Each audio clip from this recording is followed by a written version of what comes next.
तो आज हम स्टार्ट करेंगे अपना चैप्टर नंबर 4 जिसका नाम है कैपेसिटी टू कॉन्ट्रैक्ट। इससे पहले हम अपने 3 चैप्टर कंप्लीट कर चुके हैं। उन तीनों चैप्टर की वीडियोस का लिंक आपको इस वीडियो के डिस्क्रिप्शन बॉक्स में मिल जाएगा, आप जाके देख सकते हैं। तो आज हम स्टार्ट करते हैं अपना चैप्टर नंबर 4। तो हमने चैप्टर 1 के अंदर देखा था अपना सेक्शन नंबर 10। सेक्शन नंबर 10 में मैंने आपको बताया था कि 4 कंडीशंस होती हैं एनफोर्सेबिलिटी को लेकर। पहली है हमारी फ्री कंसेंट, दूसरी है कॉम्पिटेंट टू कॉन्ट्रैक्ट, तीसरी है lawful consideration and lawful object, and fourth है agreement not expressly declare to be void. तो इन चारों कंडीशंस के ऊपर बेसिक डिस्कशन हमने किया था चैप्टर नंबर 1 के अंदर, और मैंने आपको बोला भी था कि इन सभी कंडीशंस के ऊपर हमारा सेपरेटली इंडिविजुअल एक चैप्टर है। तो आज हम देखेंगे हमारी इन्हीं कंडीशंस में से एक कंडीशन जिसका नाम है कॉम्पिटेंट टू कॉन्ट्रैक्ट। तो हमारा जो चैप्टर है कैपेसिटी टू कॉन्ट्रैक्ट, कैपेसिटी का मतलब ही होता है कॉम्पिटेंट। तो आज हम कॉम्पिटेंट टू कॉन्ट्रैक्ट वाली कंडीशन को पूरी डिटेल में अच्छे से समझने जा रहे हैं। तो जिस तरीके से हमारे इस कंडीशन के ऊपर हमारे पूरा चैप्टर है, उसी तरीके से जो हमारी बाकी 3 कंडीशंस हैं उसके ऊपर भी हमारा सेपरेटली एक चैप्टर है, जिन चैप्टर्स को हम आने वाली क्लासेस के अंदर कवर करेंगे। तो अगर हम बात करें हमारे चैप्टर की जिसका नाम है कैपेसिटी टू कॉन्ट्रैक्ट, तो कैपेसिटी टू कॉन्ट्रैक्ट का मतलब क्या होता है? Capacity to contract means the competence of the parties to enter into a valid contract. तो कैपेसिटी टू कॉन्ट्रैक्ट का मतलब भी होगा कॉम्पिटेंस। कॉम्पिटेंस का मतलब कैपेबिलिटी। पार्टीज जो है वो कॉम्पिटेंट होनी चाहिए, यानी कैपेबल होनी चाहिए कि वो एक वैलिड कॉन्ट्रैक्ट क्रिएट कर सके। तो हर पर्सन जो कॉन्ट्रैक्ट बनाता है, कॉन्ट्रैक्ट के अंदर एंटर होता है, उनके अंदर कुछ कैपेबिलिटी होनी चाहिए, तभी आपका कॉन्ट्रैक्ट जो है एक वैलिड कॉन्ट्रैक्ट कहलाएगा। तो आखिर कौन कौन सी कैपेबिलिटीज पर्सन के अंदर होनी चाहिए कॉन्ट्रैक्ट बनाने के लिए, उसको देखते हैं। अगर बात करें कैपेसिटी टू कॉन्ट्रैक्ट की, तो the term capacity to contract is defining section 11 of the Indian contract act 1872। तो हमारी कैपेसिटी टू कॉन्ट्रैक्ट कहां पर डिफाइन कर रखी है? सेक्शन नंबर 11 में। तो सेक्शन 11 इंडियन कॉन्ट्रैक्ट एक्ट में बता रखा है कि अगर कॉन्ट्रैक्ट करने के लिए कौन कौन से पर्सन कैपेबल होते हैं। तो सेक्शन 11 को देख लेते हैं। Every person is competent to contract who has attend the age of majority, is of sound mind and is not disqualified from contracting by any law to which he is subject. तो यहाँ पर clearly section 11 ने बोला है every person is competent to contract. हर person competent to contract है, बस वो नीचे दी गई 3 शर्तों पूरा कर ले। यानी अगर कोई पर्सन इन 3 कंडीशंस को पूरा करता है तो वो एक वैलिड कॉन्ट्रैक्ट बना सकता है। तो ये 3 कंडीशंस क्या हैं, एक एक करके देखते हैं। सबसे पहली कंडीशन है एज ऑफ मेजॉरिटी, यानी जो पर्सन कॉन्ट्रैक्ट बनाएंगे वो मेजर होनी चाहिए। इसका ठीक मतलब हम ये निकाल सकते हैं कि माइनर पर्सन कॉन्ट्रैक्ट नहीं कर सकता, minor person incompetent to contract है। दूसरी कंडीशन है साउंड माइंड, पर्सन जो है वो साउंड माइंडेड होना चाहिए। साउंड माइंडेड मतलब आप जो है एक नॉर्मल पर्सन होने चाहिए, आपके अंदर सोचने समझने की कैपेबिलिटी होनी चाहिए। आप जब कॉन्ट्रैक्ट करते हो तो आपको अच्छे से पता होना चाहिए आप किस तरीके का कॉन्ट्रैक्ट कर रहे हो, कौन सा कॉन्ट्रैक्ट कर रहे हो, कॉन्ट्रैक्ट करने के बाद इसका रिजल्ट क्या आएगा। तो आपके अंदर कैपेबिलिटी होनी चाहिए सोचने समझने की, आप बिल्कुल अपने दिमाग से फिट होने चाहिए। इसका मतलब हम ये कह सकते हैं कि जो लोग माइंड से अनफिट होते हैं, यानी जो अनसाउंड माइंड लोग होते हैं, वो इनकम्पिटेंट टू कॉन्ट्रैक्ट है, वो कॉन्ट्रैक्ट नहीं कर सकते। तीसरी कंडीशन है हमारी not disqualified from contracting by any law. आपको किसी भी लॉ ने कॉन्ट्रैक्ट करने से डिस्क्वालिफाई ना किया हो। लॉ ने जो है एक लिस्ट बना रखी है कुछ पर्संस की कि ये लोग जो है कॉन्ट्रैक्ट नहीं कर सकते, ये कॉन्ट्रैक्ट करने के लिए डिस्क्वालिफाई है, तो आप उस लिस्ट के अंदर कवर नहीं होने चाहिए। यानी आप उस लिस्ट के अंदर अगर नहीं आते तो आप कॉन्ट्रैक्ट कर सकते हैं, आप कॉन्ट्रैक्ट करने के लिए बिल्कुल कॉम्पिटेंट है। तो सेक्शन 11 ने सिंपली बोला है कि हर पर्सन कॉम्पिटेंट टू कॉन्ट्रैक्ट है, बस वो 3 कंडीशन पूरी कर ले। इसका ठीक अपोजिट मीनिंग हम ये भी निकाल सकते हैं कि अगर आप इन 3 कंडीशंस को पूरी नहीं करते तो आप इनकम्पिटेंट टू कॉन्ट्रैक्ट हो, आप कॉन्ट्रैक्ट के लिए कैपेबल नहीं हो। मतलब अगर आप माइनर हो तो आप कॉन्ट्रैक्ट के लिए कैपेबल नहीं हो, अगर आप अनसाउंड माइंड हो तो आप कॉन्ट्रैक्ट के लिए कैपेबल नहीं हो, अगर आप डिस्क्वालिफाइड बाय लॉ हो तो आप कॉन्ट्रैक्ट के लिए कैपेबल नहीं हो। तो क्लियर हो गया आपको सेक्शन 11 आखिर क्या कहता है। अभी हम एक एक करके इन तीनों कंडीशंस को देखेंगे, बहुत डिटेल में इनके ऊपर डिस्कशन करना है हमें।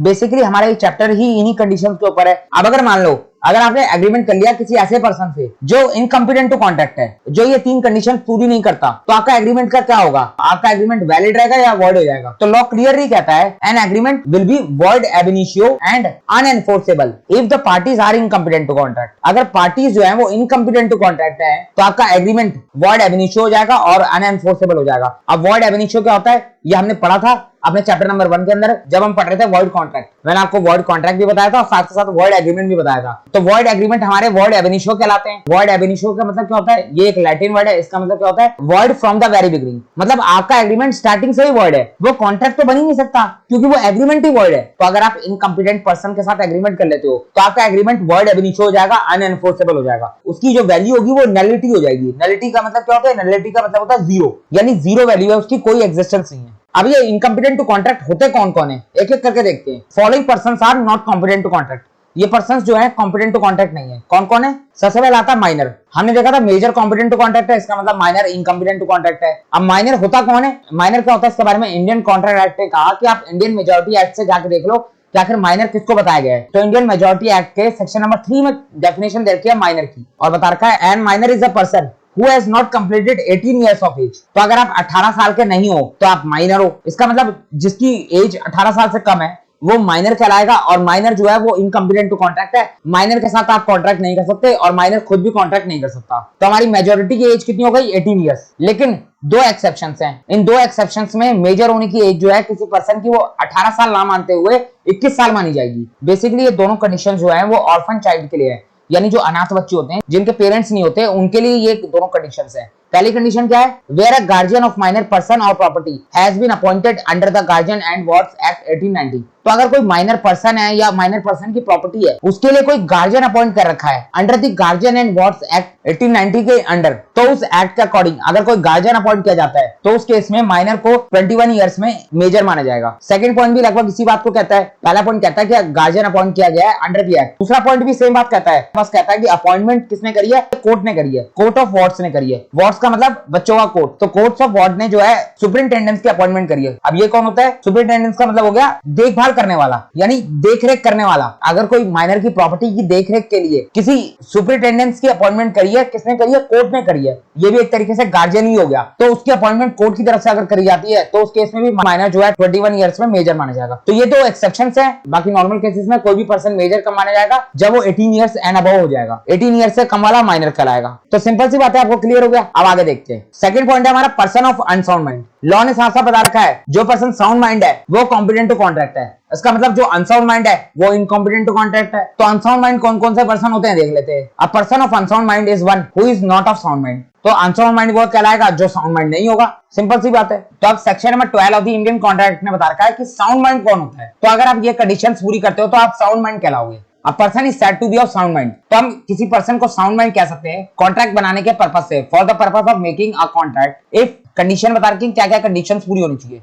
Eight the time when he makes it, जब कॉन्ट्रैक्ट को बनाया जा रहा है उस समय पर is capable of understanding it. Person जो है कैपेबल होना चाहिए अंडरस्टैंड करने के लिए, यानी आप कौन सा कॉन्ट्रैक्ट कर रहे हो, कॉन्ट्रैक्ट किस चीज के लिए कर रहे हो, आप उसको समझने के लिए कैपेबल होने चाहिए। आप क्या करने जा रहे हो आपको पता होना चाहिए। And of forming a rational judgement as to its effect upon his interest. Second condition है कि आप इस लायक होने चाहिए कि आप रैशनल जजमेंट को फॉर्म कर सको, यानी आपको पता होना चाहिए कि ये कॉन्ट्रैक्ट का इफेक्ट आपके ऊपर क्या आएगा, इसके क्या फायदे हो सकते हैं, आपको क्या नुकसान हो सकते हैं। तो अगर आप कॉन्ट्रैक्ट समझने के लिए कैपेबल हो, कॉन्ट्रैक्ट की टर्म्स और कंडीशंस को अच्छे से समझ पा रहे हो, समझने के बाद उस पर एक रैशनल जजमेंट फॉर्म कर पा रहे हो, आपको पता है कि इसके क्या फायदे क्या नुकसान है, तो आप साउंड माइंड कहलाओगे। तो कॉन्ट्रैक्ट करते टाइम दो कंडीशंस पूरी होनी चाहिए, तब कोई पर्सन जो है वो साउंड माइंड कहलाएगा। मैं स्पेशली जोर दे रहा हूँ कॉन्ट्रैक्ट करते टाइम। अभी आपको समझ में आएगा मैं ऐसा क्यों कह रहा हूँ, eight the time of making a contract. अब देखो ये तो पता चल गया साउंड माइंड कौन होता है। अब अनसाउंड माइंड के बारे में भी लॉ ने कुछ बातें बता रखी हैं कि following persons are to be of unsound mind.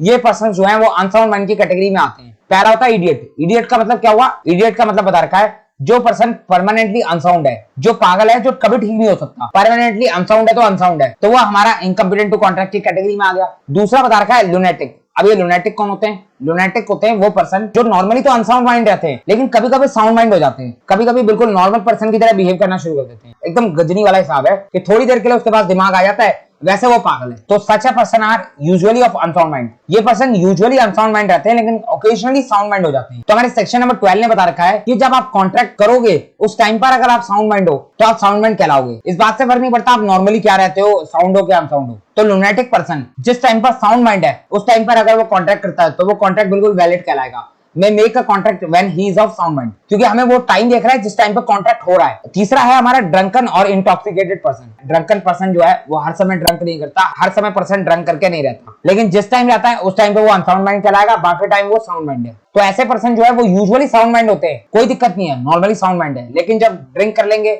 जब कोई इंटॉक्सिकेटेड आइटम्स को कंज्यूम कर लेंगे, उस टाइम पे वो ओकेजनली अनसाउंड माइंड हो जाते हैं। तो जब वो अनसाउंड माइंड है उस टाइम पे आप उनके साथ कॉन्ट्रैक्ट नहीं कर सकते। जब वो ड्रिंक किए हुए हैं उस टाइम पर उनका दिमाग काम नहीं कर रहा, तो may not make a contract when he is of unsound mind. तो वो जब अनसाउंड माइंड है तो उस टाइम पे आप उनके साथ कॉन्ट्रैक्ट मत करो। जब वो सुबह साउंड माइंड हो जाएंगे उनके साथ कॉन्ट्रैक्ट कर लेना। तो तीन टाइप के पर्सन बता रखे हैं जो अनसाउंड माइंड होते हैं। तो तीनों पर्सन आपको क्लियर है। तो अनसाउंड माइंड के साथ अगर आप कॉन्ट्रैक्ट करते हो तो आपका कॉन्ट्रैक्ट वॉइड हो जाएगा। तो आप कॉन्ट्रैक्ट करने के लिए साउंड माइंड होनी चाहिए। एग्जाम्पल देखते हैं, a patient in lunatic asylum who is eight interval of sound mind. तो जिस टाइम पर वो कुछ इंटरवल के लिए साउंड माइंड हो रखा है उस टाइम पे आप उसके साथ कॉन्ट्रैक्ट कर सकते हो। May contract during those interval. Sound mind के इंटरवल पे आप कॉन्ट्रैक्ट कर सकते हो।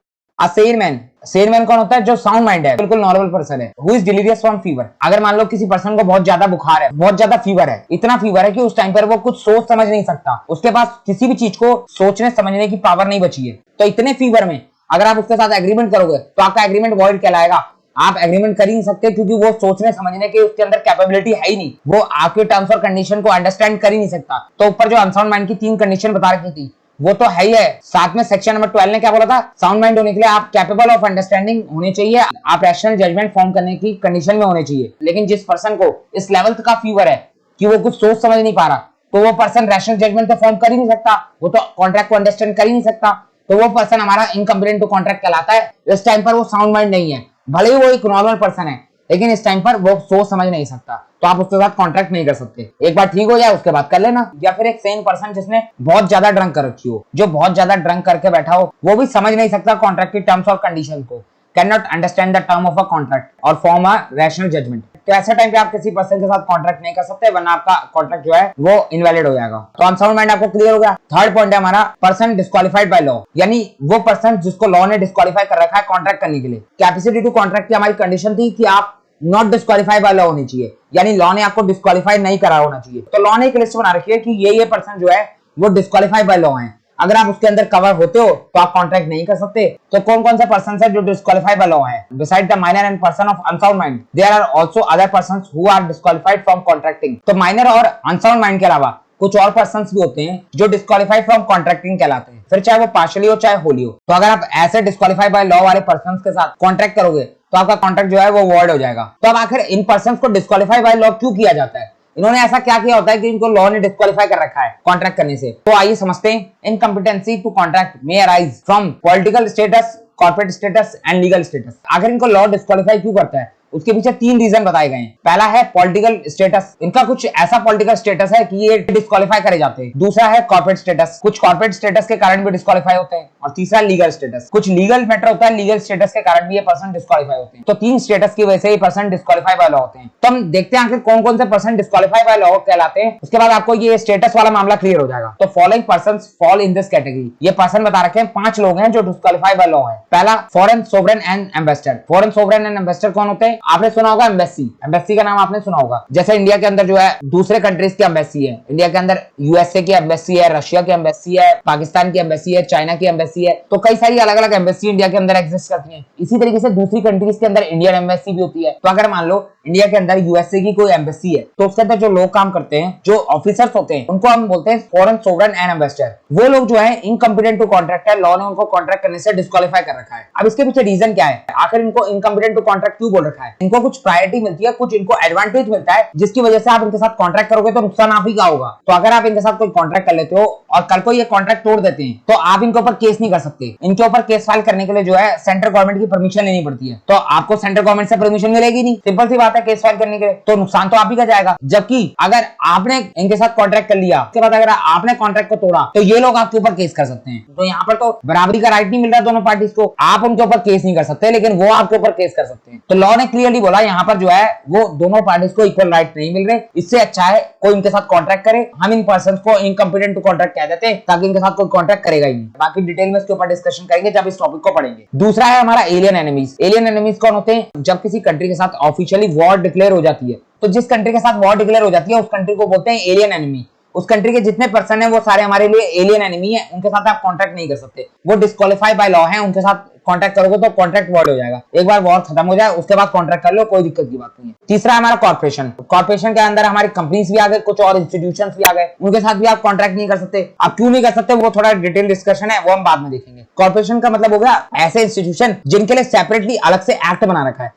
तो कंपनी के लिए कंपनीज एक्ट है, इसी तरीके से और भी अलग अलग इंस्टीट्यूशन होते हैं जिनके लिए अपने अलग सेपरेट एक्ट होते हैं। तो कॉर्पोरेशन के साथ कॉन्ट्रैक्ट नहीं कर सकते, इनकम्पिटेंट टू कॉन्ट्रैक्ट है। चौथा पर्सन है हमारा कन्विक्ट। कन्विक्ट कौन होता है? गुनहगार, जिसके खिलाफ गुनाह साबित हो चुका है, उसके साथ कॉन्ट्रैक्ट नहीं किया जा सकता। यानी कोर्ट ने उसको कन्विक्ट डिक्लेयर कर दिया है, उसका गुनाह साबित हो चुका है, अब वो इनकम्पिटेंट टू कॉन्ट्रैक्ट है। एक बार उसकी सजा पूरी हो जाए उसके बाद वो वापस से कंपेटेंट टू कॉन्ट्रैक्ट हो जाएगा। लास्ट है हमारा इंसॉल्वेंट। इंसॉल्वेंट पर्सन के साथ आप कॉन्ट्रैक्ट नहीं कर सकते। इंसॉल्वेंट मतलब होता है ऐसा पर्सन जो दिवालिया हो चुका है, जिसके पास उधार चुकाने के लिए पैसा नहीं है। कोई भी पर्सन अपनी मर्जी से इंसॉल्वेंट नहीं हो सकता। कोर्ट डिक्लेयर करता है कि ये पर्सन इंसॉल्वेंट हो चुका है, तो आपको कोर्ट में जाकर रिक्वेस्ट डालनी पड़ती है कि आप इंसॉल्वेंट होना चाहते हो। कोर्ट आपको देखता है कि आप सच बोल रहे हो कि झूठ बोल रहे हो। पता चले आपकी फॉरेन में बहुत सारी प्रॉपर्टी है, आप दूसरों का पैसा नहीं चुकाना चाहते हो, तो आप बोल रहे हो कि मुझे इंसॉल्वेंट डिक्लेयर कर दो। तो कोर्ट सब कुछ देख के उसके बाद डिसाइड करता है कि कोई पर्सन इंसॉल्वेंट है कि नहीं है। लेकिन अगर कोर्ट ने बोल दिया कि ये पर्सन इंसॉल्वेंट है तो वो पर्सन जो है डिस्क्वालीफाई बाय लॉ हो गया। तो ये 5% लॉ ने क्लियरली बता रखे हैं कि ये पर्सन डिस्क्वालीफाई बाय लॉ है। बाकी डिटेल में हम बाद में डिस्कशन करेंगे इन सभी के ऊपर।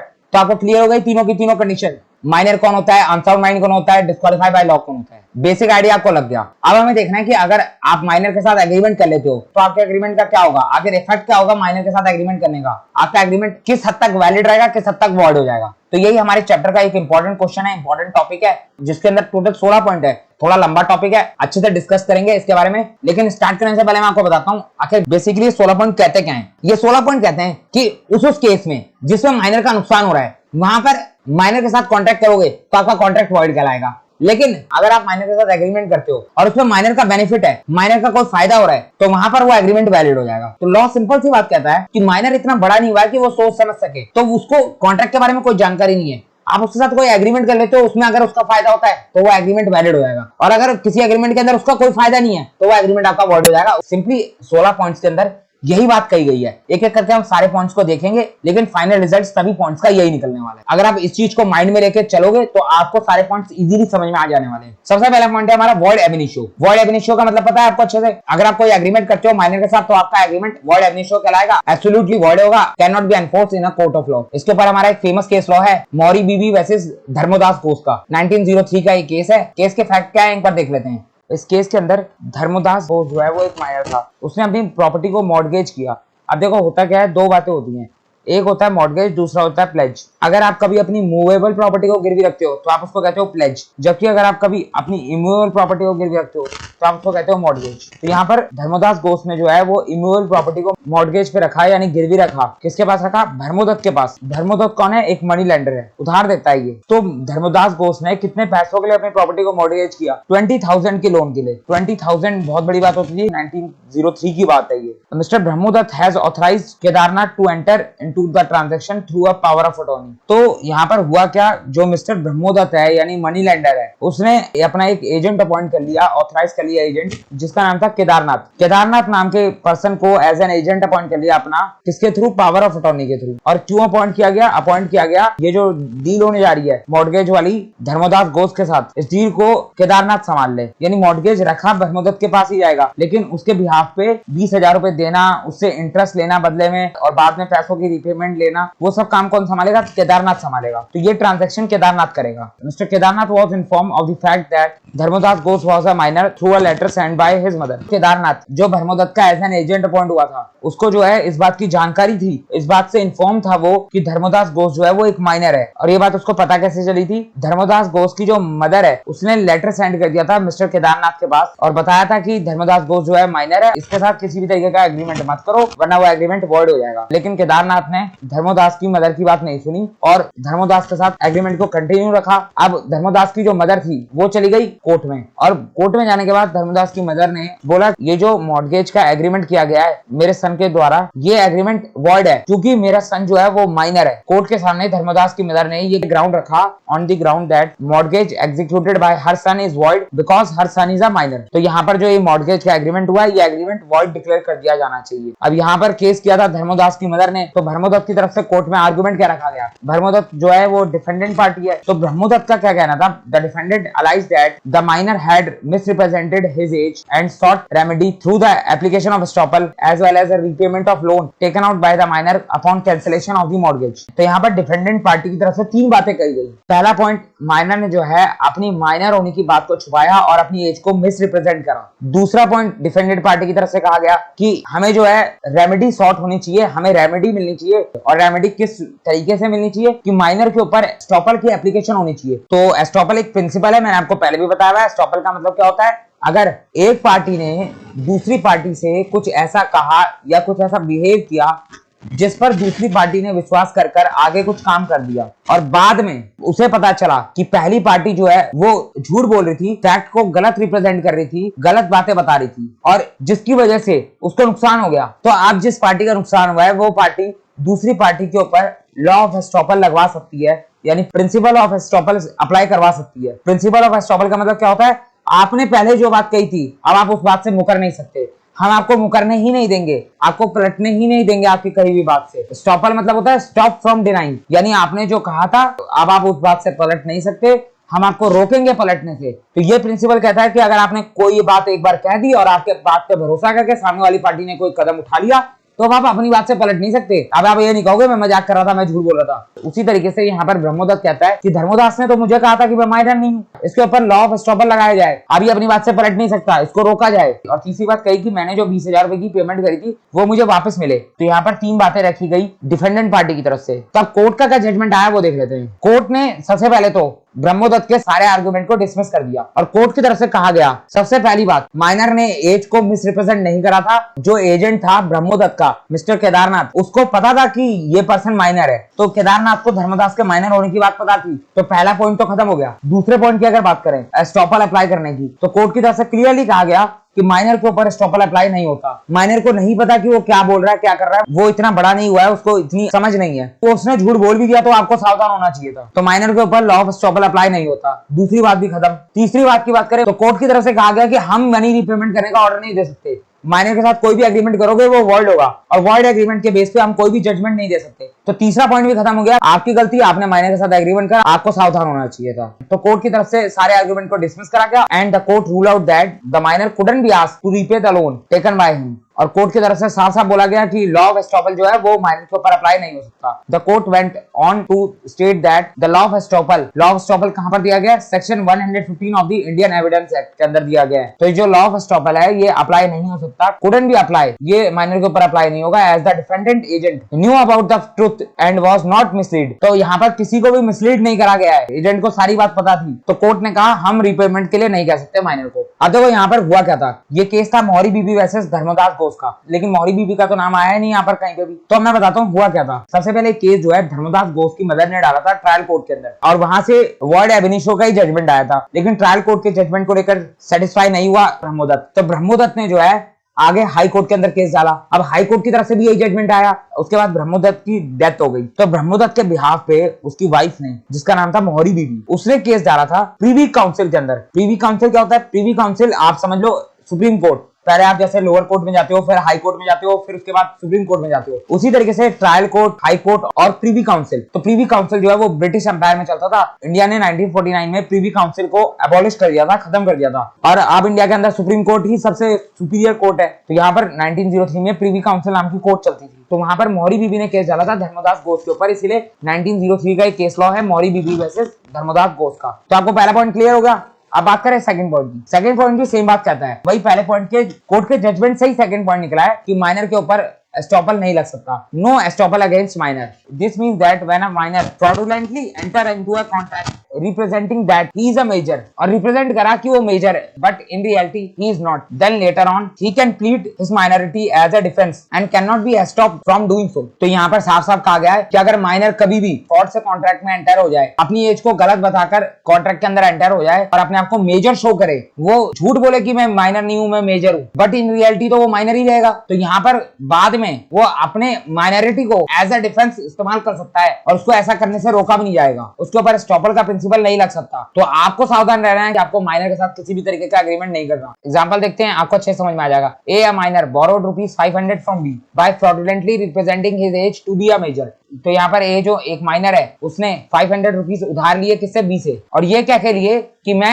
मेजर हूं, यानी अपनी एज को गलत शो किया जबकि वो माइनर था। तो कॉन्ट्रैक्ट में फ्रॉडुलेंटली एंटर हुआ है और बाद में जो है ए ने मना कर दिया बी को पैसा लौटाने से। बी ने जो है ए के खिलाफ केस कर दिया। Here A can take a defence that he was a minor at the time of entering into the contract and hence the contract is void ab initio. तो ए ने जो है अपनी माइनॉरिटी को एज एन डिफेंस इस्तेमाल करा और court के सामने बोला कि जिस टाइम पर मैंने कॉन्ट्रैक्ट किया था उस टाइम पर मैं माइनर था, तो मेरे साथ करा हुआ कॉन्ट्रैक्ट तो वॉइड एब इनिशियो कहलाएगा। बात ही खत्म हो गई। A will get the benefit of his minority. A को उसकी माइनॉरिटी का बेनिफिट मिल गया। तब यहाँ पर तो बी का नुकसान हो गया। तो ये तो गलत बात हुई ना। तो अब हुई तो हुई, इसमें तुम्हारी गलती, लेकिन लॉ मेकर्स ने रिकवरी का एक ऑप्शन खोल दिया। अगर आप माइनर को पैसा देते हो और आपको बाद में पता चल जाता है कि माइनर ने झूठ बोला था, तो आप उससे पैसे की रिकवरी कर सकते हो, लेकिन शर्त यह है कि वो पैसा उसके पास होना चाहिए। अगर मान लो आपने उसको पैसा उधार दिया और उसने उस पैसे को खर्च कर दिया, तो अब आप उससे पैसा नहीं मांग सकते। अब वो पर्सनली लायबल नहीं है आपका पैसा लौटाने के लिए। अगर उसके पास आपका पैसा बचा होगा, उसने खर्च नहीं करा होगा, तो आपको मिल जाएगा, लेकिन अगर उसने खर्च कर दिया तो बस बात खत्म, तो पैसा डूब गया आपका। तो यहाँ पर साफ साफ कहा गया है however if he has not spent the money he may be asked to repay but the minor shall not be liable for any amount which he has already spent even though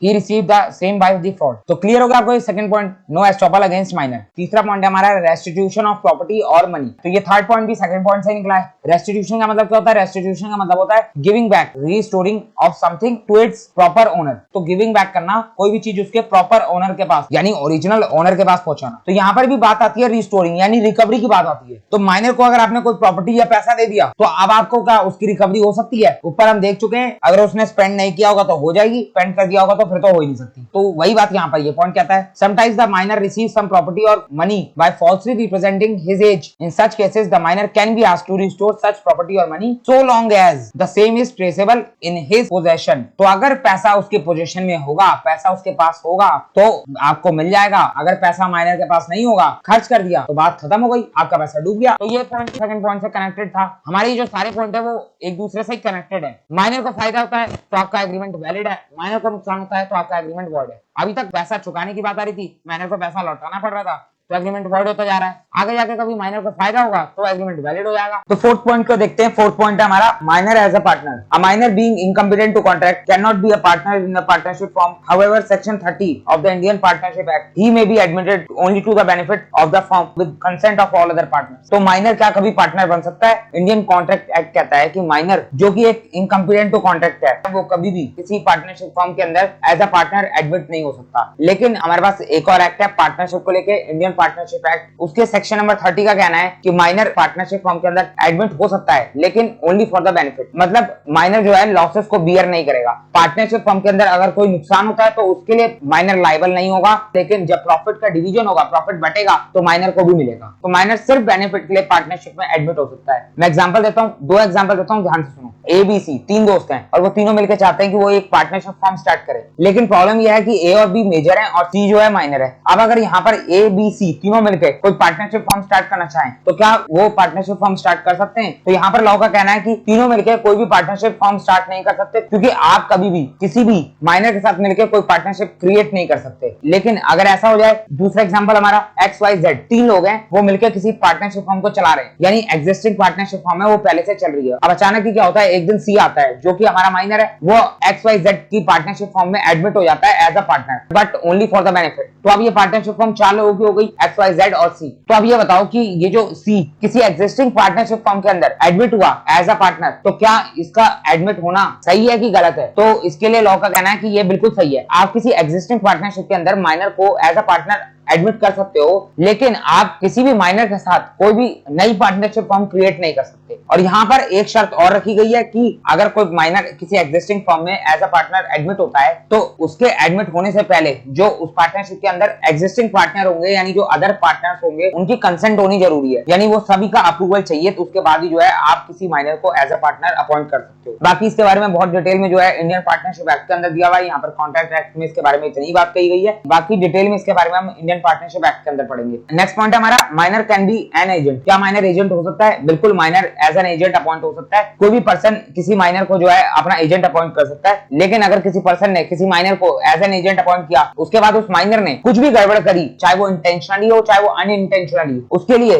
वो minor जो है personally liable नहीं होगा। मैं आपको example देता हूं, ध्यान से सुनो। ए बी दो पर्सन है, ए जो है मेजर है, बी जो है माइनर है। ए के पास एक कार है जो वो बेचना चाहता है, तो उसके लिए उसने बी को अपना एजेंट अपॉइंट कर लिया और बी को बोला कि मेरी ये कार बिकवा दो। अब बी जो है वो माइनर है, अब क्या ए बी को अपना एजेंट अपॉइंट कर सकता है? कर सकता है, बिल्कुल कोई दिक्कत नहीं है। तो बी माइनर होते हुए भी एज एन एजेंट अपॉइंट हो सकता है। तो यहाँ पर ए जो है वो प्रिंसिपल हो गया, बी जो है वो एजेंट हो गया। तो ए ने बी से कहा कि मेरे पास एक कार है, वो उस कार को जो है तुम 2 लाख रुपए में बिकवा दो। बी ने बोला ठीक है बिकवा देता हूँ। बी ने अपने दोस्त सी को फोन किया और बोला कि मेरे पास एक कार आई है, काम कर तू खरीद ले। तू कह ही रहा था कार खरीदनी है मुझे। तो सी जो है फटाफट बी के पास आया, सी ने 2 लाख रुपए बी को दिए, बी ने जो है उस कार को सी को दे दिया और बी ने जो है उस पैसे को लाके ए को दे दिया। तो कोई दिक्कत? कोई भी दिक्कत नहीं, बिल्कुल सही है। लेकिन अगर ऐसा हो जाए कि ए ने बी को कहा था कि ये कार जो है 2 लाख रुपए में बेचना, लेकिन बी ने जो है उस कार को सी को 3 लाख रुपए में बेच दिया, 2 लाख की जगह 3 लाख, 1 लाख का प्रॉफिट बीच में अपना बना लिया और वो कार 3 लाख रुपए में सी को बेच दी। अब ए को तो नहीं पता कि वो कार 3 लाख रुपए में बिकी है, जबकि उसने तो 2 लाख का था।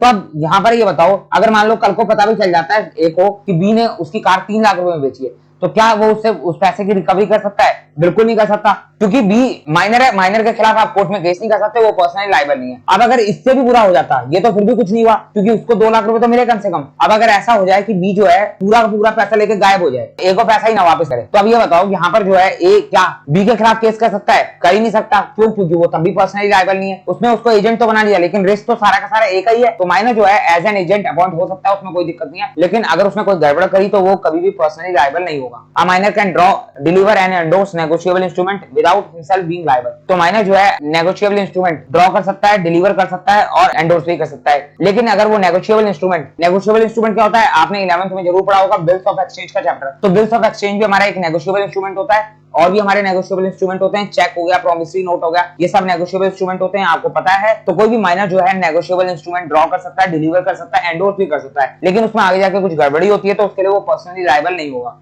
Minor can have a account in the bank, minor का बैंक में बैंक अकाउंट भी हो सकता है, माइनर जो है बैंक अकाउंट खोल सकता है, कोई दिक्कत नहीं है। He can draw a cheque for his purchase, अगर उसने कोई सामान परचेस किया तो उसके अगेंस्ट में वो चेक दे भी सकता है। लेकिन अगर कल को वो चेक बाउंस हो जाता है तो क्या उसमें माइनर लायबल होगा? उसमें भी माइनर लायबल नहीं होगा। अगर मान लो माइनर ने किसी शॉप से जाकर कुछ परचेस करा और बदले में जो है सामने चेक दे दिया शॉपकीपर को, अब ये बताओ कल को चेक बाउंस हो जाता है तो क्या शॉपकीपर माइनर के ऊपर केस कर सकता है? बिल्कुल नहीं कर सकता। क्यों? क्योंकि माइनर जो है पर्सनली लायबल नहीं है। तो क्लियर हो गया आपको। नेक्स्ट पॉइंट है हमारा माइनर एज एन इंसॉल्वेंट। क्या माइनर इंसॉल्वेंट हो सकता है? तो माइनर कभी भी इंसॉल्वेंट नहीं हो सकता। इंसॉल्वेंट मतलब क्या होता है? दिवालिया। दिवालिया कोई पर्सन कैसे होता है? कोई पर्सन इंसॉल्वेंट कैसे होता है? जब उसकी एसेट कम हो जाती है और उसकी लायबिलिटी ज्यादा हो जाती है, यानी उसके पास उतनी एसेट नहीं होती कि वो अपनी लायबिलिटी को पे कर सके, तभी वो पर्सन दिवालिया कहलाता है, तभी वो इंसॉल्वेंट हो जाता है कि उसके पास अपने डेट चुकाने का पैसा नहीं है। लेकिन क्या माइनर की कभी कोई लायबिलिटी होती है? बिल्कुल नहीं होती। माइनर कभी भी पर्सनली लायबल नहीं होता। तो माइनर की कोई लायबिलिटी नहीं होती, माइनर ने किसी को पैसा नहीं चुकाना होता, माइनर के पास जो कुछ भी होता है वो सिर्फ एसेट होता है। तो जब कोई पर्सन के पास सिर्फ एसेट होगा, उसकी कोई लायबिलिटी नहीं होगी, तो वो कभी इंसॉल्वेंट हो ही नहीं सकता। तो minor can not be declare as insolvent. This is so because all agreement with a minor are absolutely void. Moreover the minor is not personally liable for any debt incurred during the period of his minority. तो minor चाहे किसी से भी उधार ले ले, कुछ कर ले, लेकिन अगर उसने वो पैसा नहीं चुकाया तो कोई भी उससे पर्सनली रिकवर नहीं कर सकता, क्योंकि माइनर कभी भी किसी भी चीज के लिए पर्सनली लायबल नहीं होता। नेक्स्ट पॉइंट है हमारा no ratification after attaining majority. अब देखो यहाँ पर एक वर्ड आया नया, रेटिफिकेशन। आपने अपने 11th क्लास के अंदर पढ़ा होगा, रेक्टिफिकेशन ऑफ एरर। तो रेक्टिफिकेशन का मतलब क्या होता है? रेक्टिफिकेशन का मतलब होता है गलतियों को सुधारना। वहां पर हमसे अकाउंटिंग रिकॉर्ड्स बनते समय जो गलतियां हो जाती थी उसको हम सुधारते थे, सही करते थे, तो उसको हम बोलते थे रेक्टिफिकेशन ऑफ एरर। लेकिन यहाँ पर वर्ड है रेक्टिफिकेशन। रेक्टिफिकेशन का मतलब होता है सब्सिक्वेंट अप्रूवल, मतलब आपने कोई काम कर दिया और करने के बाद आप उस काम का अप्रूवल मांग रहे हो। अब यहाँ पर ये क्या कहना चाहता है, एक बार देख लेते हैं। A minor can not ratify the agreement on attaining majority as the original agreement is void ab initio and a void agreement can never be ratified. इसको एग्जांपल से समझते हैं, आपको अच्छे से क्लियर हो जाएगा। एग्जांपल है हमारे सामने, X a minor makes a promissory note in name of Y on attaining majority, he can not ratify it and if he makes a new promissory note in place of old one, here the new promissory note which he executed after attaining majority is also void being without consideration. तो यहाँ पर दो person है, एक है x, दूसरा है Y. X जो है हमारा माइनर है और वाई जो है वो मेजर है। अब यहाँ पर एक्स ने जो है वाई से कुछ उधार लिया है, सपोज 20,000 का उधार लिया है एक्स ने वाई से। अब एक्स ने जो है बदले में वाई को एक प्रॉमिसरी नोट दे दिया और बोल दिया कि मैं 1 साल बाद जो है तुम्हारा पैसा चुका दूंगा। वाई ने बोला ठीक है। अब जिस टाइम पर ये प्रॉमिस हो रहा था, प्रॉमिसरी नोट दिया जा रहा था, उस समय पर एक्स की एज जो थी वो 17 साल 6 महीने थी, यानी एक्स जो है अभी मेजर नहीं हुआ था, एक्स अभी भी माइनर ही था। अब लगभग 8 महीने बाद जो है वाई को पता चला कि अगर कोई भी एग्रीमेंट माइनर के साथ करा जाए तो वो एग्रीमेंट वॉइड हो जाता है, और कल को अगर एक्स ने पैसा वापस करने से मना कर दिया तो मैं उसके खिलाफ कोर्ट में नहीं जा सकता, तो ये तो मैंने गलत कर दिया, मेरा पैसा डूब भी सकता है। तो वाई जो है फटाफट भाग के एक्स के पास गया और एक्स के पास जाके बोला कि मैंने तुम्हें 8 महीने पहले लोन दिया था और तुमने बदले में मुझे एक प्रॉमिसरी नोट दिया था, और उस समय पर तुम 17 साल 6 महीने के थे, उस बात को 8 महीने पूरे हो चुके हैं, तो अब तो तुम 18 साल के हो गए, अब तुम एक काम करो, मुझे एक नया प्रॉमिसरी नोट दे दो कि तुम मेरा पैसा लौटा दोगे। तो एक्स ने बोला ठीक है, मैंने तुमसे प्रॉमिस किया था कि मैं 1 साल में तुम्हारा पैसा लौटा दूंगा, तो अभी 8 ही महीने हुए हैं, 4 महीने और बाकी हैं, मैं तुम्हारा पैसा 4 महीने बाद लौटाऊंगा, ये लो मैं तुम्हें नया प्रॉमिसरी नोट बना के दे देता हूं। तो एक्स ने जो है वाई को नया प्रॉमिसरी नोट बना के दे दिया। अब 2 सवाल यहाँ पर निकल कर आते हैं। सबसे पहला सवाल, एक्स ने जो नया प्रॉमिसरी नोट वाई को दिया था जब एक्स माइनर था, उस टाइम पर जो प्रॉमिसरी नोट बनाया गया था और वो वाई को दिया गया था, वो प्रॉमिसरी नोट तो इनवैलिड था, वो तो वॉइड एग्रीमेंट है। लेकिन जब दूसरी बार प्रॉमिसरी नोट दिया गया उस टाइम पे तो एक्स मेजर था, तो सेकंड टाइम वाला प्रॉमिसरी नोट तो वैलिड होना चाहिए। जो सेकंड टाइम पे एक्स ने प्रॉमिसरी नोट दिया वाई को जब एक्स 18 साल का हो चुका था यानी मेजर हो चुका था, तो लॉ कहता है कि वो भी इनवैलिड है, क्योंकि दूसरी बार जब एक्स जो है वाई को प्रॉमिसरी नोट दे रहा है कि मैं तुम्हारे 20,000 रुपीज लौटा दूंगा, तो यहाँ पर बताओ दूसरी बार वाई ने एक्स को क्या दिया। अब आप कहोगे कि एक्स ने पहली बार पैसे ले तो लिए थे वाई से, तो उसके बदले में ही तो प्रॉमिसरी नोट दिया जा रहा है। तो लॉ ने कहा कि पहली बार का हमें नहीं पता, जब एक्स माइनर था उस टाइम पर हमें कुछ नहीं पता कि वाई ने एक्स को पैसा दिया कि नहीं दिया। जब एक्स माइनर था तो उस टाइम पर एक्स कुछ भी करे उससे हमें कोई मतलब नहीं है, हम तो तब से देखेंगे जब एक्स मेजर होगा। तो जब एक्स मेजर हुआ उसके बाद तो वाई ने एक्स को कोई पैसा नहीं दिया, तो किस बात का प्रॉमिसरी नोट दे रहा है एक्स वाई को, कौन सा पैसा चुकाना है। लॉ की नजरों में तो वाई ने एक्स को कोई पैसा दिया ही नहीं, क्योंकि जब एक्स माइनर था उस टाइम पर एक्स का करा गया कोई भी एग्रीमेंट, एक्स ने कोई भी पैसा लिया, कोई भी लेन देन किया, वो इनवैलिड है, वो वॉइड है लॉ की नजरों में। तो यहाँ पर रूल सिंपली यही बना कि अगर कोई माइनर ने अपनी माइनॉरिटी के टाइम पर कोई एग्रीमेंट किया हो तो वो एग्रीमेंट पूरी तरीके से इनवैलिड है, पूरी तरीके से वॉइड है। लेकिन अगर वो उस एग्रीमेंट को मेजर होने के बाद रेटिफाई करना चाहे, रेटिफाई का मतलब क्या होता है, सब्सिक्वेंट अप्रूवल देना चाहे उस एग्रीमेंट को, तो माइनर ऐसा भी नहीं कर सकता, क्योंकि उस टाइम पर सवाल यह आ जाएगा कि माइनर को बदले में क्या मिल रहा है। माइनर को तो बदले में कोई कंसिडरेशन नहीं मिल रहा, और विदाउट कंसिडरेशन कोई भी एग्रीमेंट इनवैलिड होता है, हमें ये बात अच्छे से पता है। तो एक्स यहाँ पर अगर मेजर होने के बाद वाई को नया वाला प्रॉमिसरी नोट देता है, तो सवाल यह आएगा कि वाई बदले में एक्स को क्या देगा। वाई ने जो पहले 20,000 दिए थे उसको तो लॉ मानता ही नहीं। तो यहाँ पर एक्स अगर अपने मेजर होने के बाद कोई सब्सिक्वेंट अप्रूवल देना चाहता है यानी रेटिफाई करना चाहता है प्रॉमिसरी नोट को, तो वो नहीं कर सकता, can not ratify it if he makes a new promissory note in place of one. Here the new promissory note which he executed after attaining majority is also void being without consideration. यहाँ पर consideration का मामला सामने आ जाएगा, तो यहाँ पर भी यही लिखा गया है, no ratification after attaining majority. A minor can not ratify the agreement on attaining majority as the original agreement is void ab initio. जो आपका ओरिजिनल एग्रीमेंट है वो तो वॉइड एब इनिशियो हो गया। तो जब आपका ओरिजिनल एग्रीमेंट ही इनवैलिड है तो आप रेटिफाई किस चीज को कर रहे हो, इनवैलिड एग्रीमेंट को। जो एग्रीमेंट खत्म हो चुका है उस वॉइड एग्रीमेंट को आप दोबारा से रेटिफाई कैसे कर सकते हो। एक बार जो खत्म हो गया उसको सब्सिक्वेंट अप्रूवल मिल ही नहीं सकता, वो वापस सही हो ही नहीं सकता। तो क्लियर हो गया आपको। अब बात करें नेक्स्ट पॉइंट की। नेक्स्ट पॉइंट है हमारा joint contract by minor and major, यानी एक कॉन्ट्रैक्ट जो माइनर और मेजर मिलकर करते हैं, इकट्ठे जॉइंट कॉन्ट्रैक्ट कराया जाएगा यहाँ पर। In such a case the major person will liable on the contract and not the minor. तो जब भी कोई ऐसा कॉन्ट्रैक्ट करा जाएगा जो माइनर और मेजर मिलकर करेंगे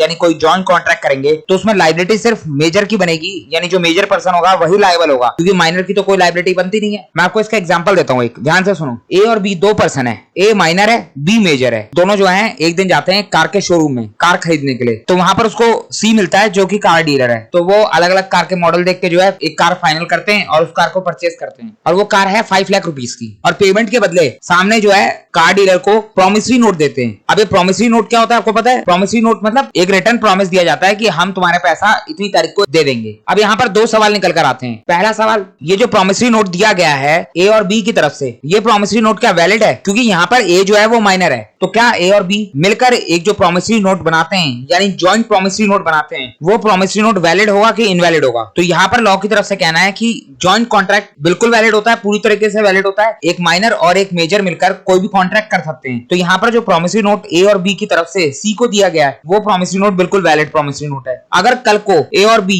पैसा नहीं चुकाते सी का, तो सी जो है इनके खिलाफ कोर्ट में जा सकता है और अपना पैसा रिकवर कर सकता है। लेकिन सी जो है कोर्ट में केस सिर्फ बी के खिलाफ कर सकता है, ए के खिलाफ कोर्ट में केस भी नहीं हो सकता, और ए की कोई लायबिलिटी नहीं बनेगी यहाँ पर, क्योंकि ए माइनर है और माइनर की कोई लायबिलिटी नहीं होती। तो कॉन्ट्रैक्ट भले ही दोनों बनाए, जॉइंट कॉन्ट्रैक्ट वैलिड हो जाएगा, लेकिन लायबिलिटी सिर्फ मेजर पर्सन की रहेगी, माइनर की कोई लायबिलिटी नहीं होगी। तो क्लियर हो गया आपको। इसके ऊपर हमारे केस लॉ भी है, सेन दास वर्सेस रामचंद। ये केस क्या कहता है एक बार देख लेते हैं। There was a joint purchase by two purchaser, one of them was a minor. तो यहाँ पर जॉइंट परचेजिंग करी गई है, तो दो लोग हैं यहाँ पर जिसमें से एक माइनर है, तो दो में से एक माइनर है, यानी एक माइनर है और एक मेजर है, तो वही केस आ गया। It was held that the vendor could enforce the contract against the major purchaser and not the minor. तो यहाँ पर दोनों ने सामान तो मिलकर खरीद लिया, लेकिन जब पैसा देने की बारी आएगी तो वेंडर सिर्फ मेजर पर्सन से पैसा रिकवर कर सकता है, मेजर पर्सन से ही कॉन्ट्रैक्ट को एनफोर्स करवा सकता है, माइनर की यहाँ पर कोई लायबिलिटी नहीं बनेगी। तो क्लियर है। नेक्स्ट पॉइंट है हमारा, minor can be a beneficiary और can take benefit out of a contract. तो माइनर जो है वो बेनिफिशियरी हो सकता है। आपको पता है जब भी किसी कॉन्ट्रैक्ट के अंदर माइनर के बेनिफिट की बात आती है तो वो कॉन्ट्रैक्ट वैलिड हो जाता है, लेकिन जब बात माइनर की लायबिलिटी की आती है तो कॉन्ट्रैक्ट वॉइड एब इनिशियो हो जाता है, कॉन्ट्रैक्ट इनवैलिड हो जाता है। तो लॉ ने माइनर को सभी तरीके के बेनिफिट के कॉन्ट्रैक्ट करने के लिए अलाउड करा हुआ है। A minor can B beneficiary और अ प्रॉमिसी। माइनर बेनिफिशियरी भी हो सकता है, प्रॉमिसी भी हो सकता है। बेनिफिशियरी कौन होता है? जिसको फायदा मिलने वाला है। तो अगर कोई पर्सन माइनर के बेनिफिट के लिए कोई कॉन्ट्रैक्ट कर रहा है तो वो कर सकता है, कोई दिक्कत की बात नहीं है।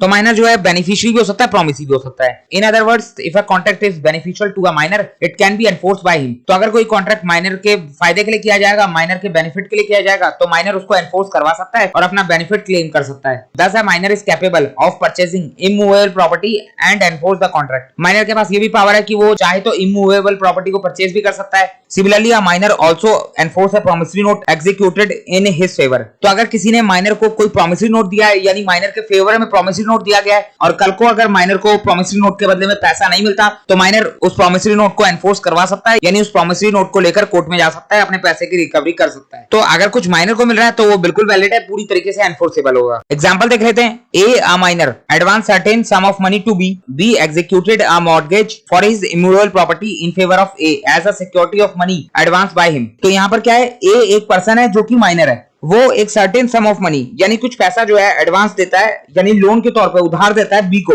और बदले में बी जो है ए के पास अपनी इमूवेबल प्रॉपर्टी को मॉर्गेज के तौर पे रखता है, यानी गिरवी रखता है as a security of money, कि अगर कल को बी ए का पैसा नहीं चुकाता तो वो प्रॉपर्टी जो है या तो ए की हो जाएगी या ए उसको बेचकर पैसा रिकवर कर सकता है। In this case the mortgage can be enforced by A as the transaction is for his benefit. यहाँ पर ए के बेनिफिट की बात हो रही है, तो बी अगर कल को उधार नहीं चुकाता तो ए का नुकसान हो जाएगा, तो ए का नुकसान तो लॉ होने नहीं देगा, ए माइनर है, तो माइनर के पास पूरी पावर है कि वो मॉर्गेज को एनफोर्स कराकर अपने पैसे की रिकवरी कर सकता है। तो ये हमारा एक केस लॉ था। नेक्स्ट पॉइंट है हमारा minor as a shareholder. क्या माइनर किसी कंपनी में शेयर होल्डर हो सकता है? A minor being incompetent to contract can not be a shareholder of the company. If minor makes an application for share, the company will refuse to allot him share because being incompetent he will have no liability to pay the amount due on shares. तो यहाँ पर minor जो है वो incompetent to contract होता है, तो वो कभी भी किसी की भी कंपनी के अंदर शेयर होल्डर नहीं हो सकता। अगर माइनर शेयर के लिए कंपनी के अंदर एप्लीकेशन भी देता है तो कंपनी जो है उस एप्लीकेशन को रिफ्यूज कर देगी, क्योंकि अगर शेयर अलॉट हो गए तो शेयर के बदले में पैसा भी देना पड़ता है, और माइनर से पैसा मांग नहीं सकते क्योंकि माइनर की कोई लायबिलिटी नहीं होती। तो कंपनी ने अगर शेयर अलॉट कर दिया तो कंपनी माइनर से पैसा रिकवर नहीं कर पाएगी। तो इसीलिए साफ साफ बोल दिया गया है कि माइनर कभी भी शेयर होल्डर नहीं होगा। अगर माइनर शेयर के लिए अप्लाई भी करता है तो कंपनी उसको रिफ्यूज कर देगी, और अगर गलती से कंपनी ने माइनर को शेयर अलॉट कर भी दिए तो कंपनी के पास ये राइट होता है कि कंपनी जो है शेयर को रिसाइन कर सकती है। रिसाइन का मतलब क्या होता है? रिसाइन का मतलब होता है टू टेक बैक, कभी भी वापस ले सकती है। However a minor can be a share holder, लेकिन दो कंडीशन ऐसी होती है जहां पर माइनर जो है शेयर होल्डर बन भी सकता है। अब वो दो कंडीशन कौन सी होती है, ध्यान से सुनो। अ minor can become a shareholder of fully paid shares through transfer और ट्रांसमिशन फ्रॉम द गार्जियन। अब देखो यहाँ पर माइनर को शेयर होल्डर क्यों नहीं बनाया जा रहा? क्योंकि बदले में माइनर से पैसा रिकवर नहीं कर पाएंगे। शेयर के ऊपर जो लायबिलिटी बनेगी वो पैसा हम माइनर से मांग नहीं सकते, सबसे बड़ी दिक्कत तो यही है ना। लेकिन अगर ऐसा हो जाए कि कभी किसी फुली पेड शेयर होल्डर की डेथ हो जाए और बदले में वो शेयर जो है उसके सन को ट्रांसफर हो जाए, और जो सन है वो माइनर हो, तो अब क्या होगा? अब जो सन है वो शेयर होल्डर बन जाएगा, लेकिन यहाँ पर जो शेयर है वो फुली पेड शेयर है, तो यहाँ पर शेयर होल्डर की कोई भी लायबिलिटी नहीं बनती। शेयर होल्डर पहले ही उस शेयर के ऊपर पूरा पैसा पे कर चुका है, तो अब माइनर सन की कोई लायबिलिटी नहीं बनती। अब माइनर को उस शेयर के बदले सिर्फ मिलेगा ही मिलेगा, कुछ देना नहीं है। कंपनी की तरफ से डिविडेंड मिलेगा, बोनस मिलेगा, लेकिन देना सामने से कुछ भी नहीं है, तो यहाँ पर माइनर की कोई लायबिलिटी नहीं बनेगी। तो इस केस में जो है माइनर शेयर होल्डर बन सकता है। ये फुली पेड शेयर होनी चाहिए, ध्यान से देखो, फुली पेड शेयर लिखा हुआ है। तो अगर इस तरीके से शेयर ट्रांसफर होते हैं तो इसको बोलते हैं ट्रांसमिशन ऑफ शेयर। ये जो है बाय ऑपरेशन ऑफ लॉ हुआ है। और अगर voluntary fully paid share transfer करे जाएं किसी माइनर को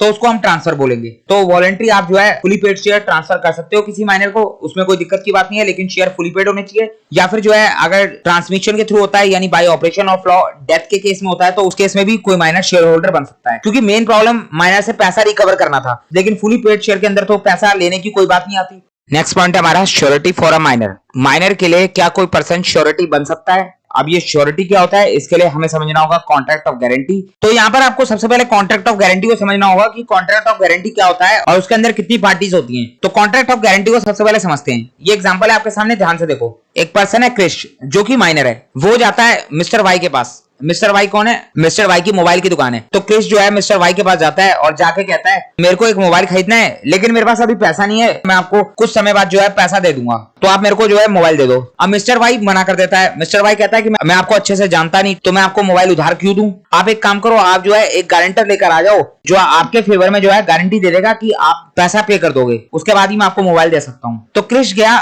मिस्टर एक्स के पास। क्रिश जो है मिस्टर एक्स को अच्छे से जानता है और मिस्टर एक्स भी क्रिश को बहुत अच्छे से जानता है। तो क्रिश गया मिस्टर एक्स के पास और जाकर बोला कि मेरे को एक मोबाइल परचेस करना है, तो आप जो है मिस्टर वाई को गारंटी दे दो मेरे लिए कि मैं पैसा चुका दूंगा। अब मिस्टर एक्स जो है मिस्टर वाई को भी अच्छे से जानता है और मिस्टर वाई भी मिस्टर एक्स को अच्छे से जानता है। तो मिस्टर एक्स गया मिस्टर वाई के पास और जाकर बोला कि ये जो क्रिश है इसको मोबाइल दे दो, इसकी गारंटी मैं लेता हूँ, ये पैसा चुका देगा। मिस्टर वाई ने बोला कि अगर इसने पैसा नहीं लौटाया तो क्या होगा। मिस्टर एक्स ने बोला कि अगर इसने पैसा नहीं लौटाया तो इसका पैसा मैं लौटा दूंगा, आप टेंशन मत लो, आप इसको मोबाइल दे दो। तो मिस्टर वाई तैयार हो गया क्योंकि मिस्टर एक्स जो है उसके रेगुलर कस्टमर थे और मिस्टर एक्स पे जो है मिस्टर वाई को पूरा विश्वास था। तो मिस्टर एक्स के कहने पे मिस्टर वाई ने क्रिश को मोबाइल दे दिया उधार में। आप देखो यहाँ पर मिस्टर एक्स ने क्या वर्ड बोले थे। मिस्टर एक्स ने बोला था कि अगर क्रिश जो है मोबाइल के पैसे पे नहीं करेगा तो मैं आपको पैसा दे दूंगा। तो इन बातों को सुन के आपको क्या लगता है कि पहली लायबिलिटी किसकी बनती है पैसा चुकाने की, क्रिश की कि मिस्टर एक्स की? क्रिश की बनती है ना, सीधे सीधे पहले पैसा जो है क्रिश चुकाएगा, अगर क्रिश नहीं चुका पाया तो मिस्टर एक्स की बात आएगी। तो पहली लायबिलिटी क्रिश की बनेगी। तो जिसको पैसा देना होता है वो होता है डेटर और जिसने पैसा लेना होता है वो होता है हमारा क्रेडिटर।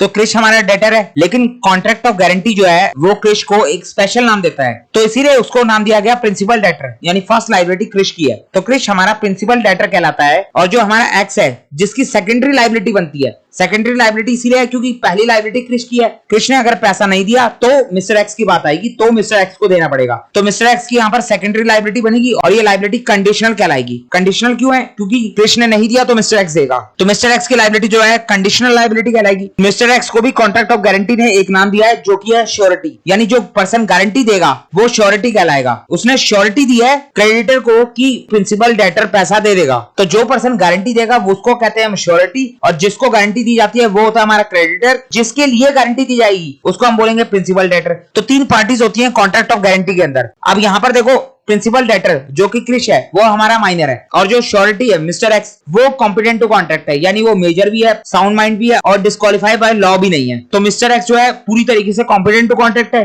तो ये जो कॉन्ट्रैक्ट करा गया है contract of guarantee Krish, mister X और मिस्टर वाई के बीच में, ये कॉन्ट्रैक्ट पूरी तरीके से वैलिड है, पूरी तरीके से एनफोर्सेबल है। तो यहाँ पर जो क्रिश है वो माइनर हो सकता है, कोई दिक्कत की बात नहीं है। कॉन्ट्रैक्ट ऑफ गारंटी कहता है कि प्रिंसिपल डेटर माइनर हो सकता है, लेकिन श्योरिटी जो पर्सन गारंटी देता है वो कॉम्पिटेंट टू कॉन्ट्रैक्ट होना चाहिए, वो कॉन्ट्रैक्ट करने के लिए पूरी तरीके से कैपेबल होना चाहिए। तो मिस्टर एक्स का यहाँ पर मेजर होना जरूरी है, ना कि प्रिंसिपल डेटर का। प्रिंसिपल डेटर यानी क्रिश हमारा माइनर हो सकता है, कल को अगर क्रिश पैसा ना चुकाए तो क्रेडिटर जो है पैसा श्योरिटी से रिकवर कर सकता है। श्योरिटी मेजर होना चाहिए, श्योरिटी कॉम्पिटेंट टू कॉन्ट्रैक्ट होना चाहिए। प्रिंसिपल डेटर माइनर होगा तो भी काम चल जाएगा। तो वही बात यहाँ पर लिखी हुई है, एग्जांपल लिखा हुआ है, mister X guaranteed for the purchase of a mobile phone by Krish a minor from mister Y. In case of failure of payment mister X will be liable to make the payment to mister Y. अगर क्रिश पैसा नहीं pay करता तो mister X liable होगा mister Y को payment करने के लिए। तो यहाँ पर भी यही बात बोली गई है, in a contract of guarantee when the major person stand surety for a minor then he can be liable to the third party as there is a direct contract between the surety and the third party. अगर major person surety बनता है किसी minor का, यानी major person जो है वो guarantee दे रहा है माइनर के लिए, और अगर कल को माइनर पैसा नहीं पे करता, माइनर पैसा पे करने में फेल हो जाता है, तो जो मेजर पर्सन होगा वही लायबल होगा थर्ड पार्टी को पैसा पे करने के लिए। ये कॉन्ट्रैक्ट सेम ऐसा ही माना जाएगा जैसे कि डायरेक्ट कॉन्ट्रैक्ट हो रखा हो श्योरिटी और थर्ड पार्टी के बीच में। तो फाइनल लायबिलिटी किसकी बनेगी? श्योरिटी की। तो श्योरिटी हमारा कभी भी माइनर नहीं हो सकता। नेक्स्ट पॉइंट है हमारा minor's property liable for necessaries. अब देखो यहाँ पर दो वर्ड होते हैं, एक होता है नेसेसिटीज, दूसरा होता है नेसेसरीज। यहाँ पर नेसेसरीज लिखा है ना कि नेसेसिटीज। नेसेसिटीज होता है हमारा फूड क्लोथ शेल्टर, जो हमारे जीने के लिए जरूरी होता है, नेसेसरी फॉर लाइफ होता है। लेकिन नेसेसरी जो है एक ब्रॉडर टर्म है, एक वाइडर टर्म है। इसके अंदर फूड क्लोथ शेल्टर के साथ और भी कई सारी चीजें आती हैं जो इसेंशियल फॉर लाइफ होती हैं। ये नेसेसरी फॉर लाइफ नहीं है लेकिन इसेंशियल फॉर लाइफ है। जैसे फूड क्लोथ शेल्टर के साथ साथ इसके अंदर हमारा एजुकेशन आ जाता है, मेडिकल फैसिलिटीज आ जाती हैं, तो कई सारी और भी चीजें आ जाती हैं जो essential for life होती हैं। Sometimes a person supply necessary to a minor.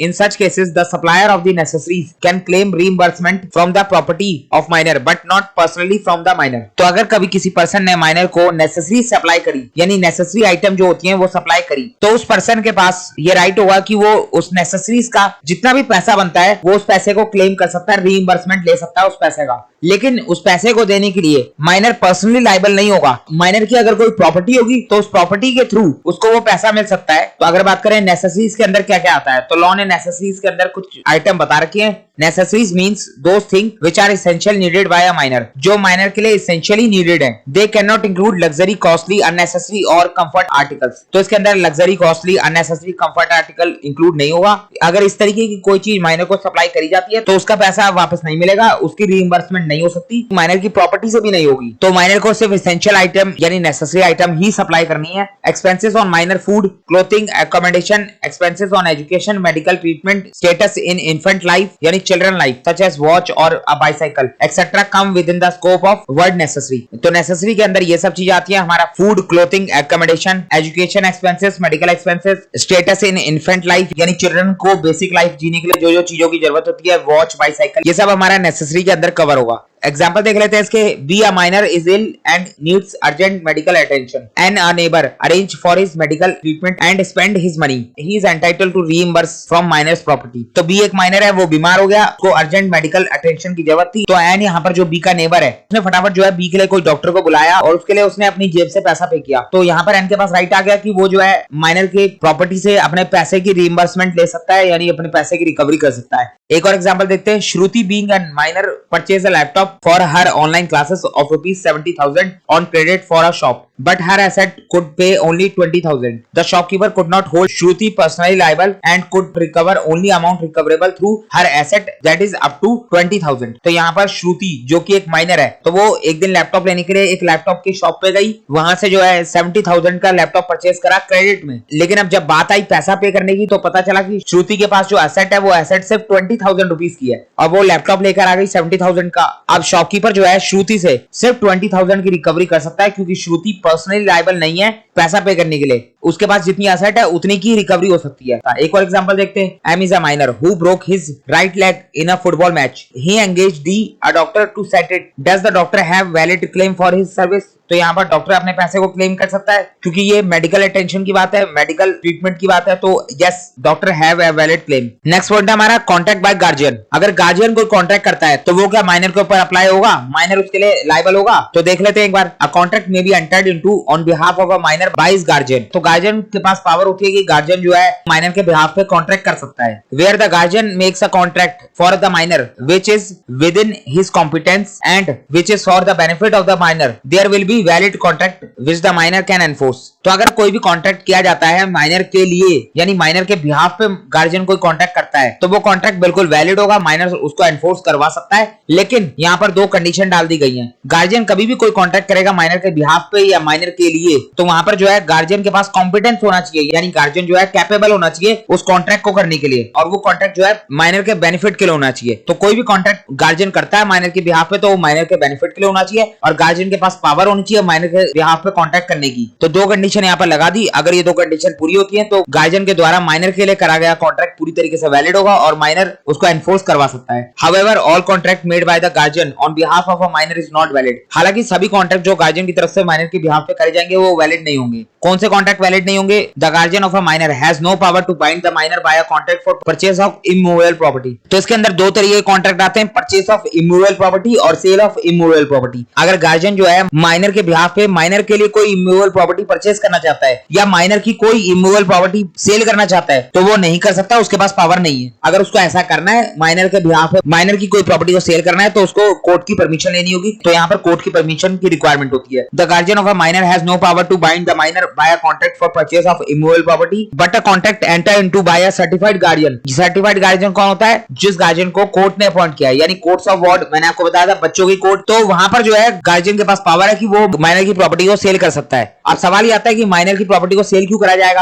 आखिर माइनर को किसका पैसा पे करना है जो उसको प्रॉपर्टी बेचनी पड़ रही है? तो अगर कभी माइनर को किसी ने कोई नेसेसरी सप्लाई करी हो, हम देख के आए थे ऊपर अपने पिछले पॉइंट के अंदर, अगर माइनर को कोई नेसेसरी सप्लाई करता है तो वो उस नेसेसरी अमाउंट की रिकवरी कर सकता है माइनर की प्रॉपर्टी से। तो अगर कभी नेसेसरी सप्लाई की पेमेंट करनी हो तो माइनर की प्रॉपर्टी को सेल करा जा सकता है। नेक्स्ट पॉइंट है हमारा नो स्पेसिफिक परफॉर्मेंस। माइनर को कभी भी स्पेसिफिक परफॉर्मेंस करने के लिए नहीं कहा जा सकता। A minor agreement being absolutely void, the court never direct specific performance of such an agreement bye him. तो स्पेसिफिक परफॉर्मेंस क्या होता है? अगर मान लो दो पर्सन है, ए और बी, ए के पास दो कार है, एक व्हाइट और एक ब्लैक। ए ने बी को बोला कि मैं अपनी व्हाइट कार तुझे बेचूंगा। बी ने बोला ठीक है मैं तेरे से व्हाइट कार खरीदूंगा। बी ने जो है पैसा पे कर दिया ए को और ए ने जो है बदले में उसको ब्लैक कार दे दी, लेकिन बी ने लेने से मना कर दी। बी बोला कि हमारे बीच तो व्हाइट कार की बात हुई थी, तो तू ब्लैक कार कैसे दे सकता है मुझे? मुझे तो व्हाइट कार ही चाहिए। अब ये बोला कि मैंने गलती से तुझे व्हाइट कार बोल दिया था, व्हाइट कार तो मैं बेचना चाहता ही नहीं हूँ, तू ब्लैक कार ले ले। बी चला गया कोर्ट में। बी ने कोर्ट में जाके बोला कि हमारे बीच जो है व्हाइट कार को लेकर कॉन्ट्रैक्ट हुआ था, अब मैं इसको पैसा पे कर रहा हूँ, ये मेरे को बदले में जो है ब्लैक कार दे रहा है। तो कोर्ट जो है यहाँ पर एक ऑर्डर दे सकता है कि तुम्हें जो है अब अपनी व्हाइट कार देनी होगी, तुम मना नहीं कर सकते। जो स्पेसिफिक परफॉर्मेंस तुमने कही थी वो तुम्हें पूरी करनी होगी। एक बार तुमने बोल दिया, कॉन्ट्रैक्ट बन गया, तो अब तुम पलट नहीं सकते। तो यहाँ पर कोर्ट की तरफ से स्पेसिफिक परफॉर्मेंस करने का ऑर्डर दिया गया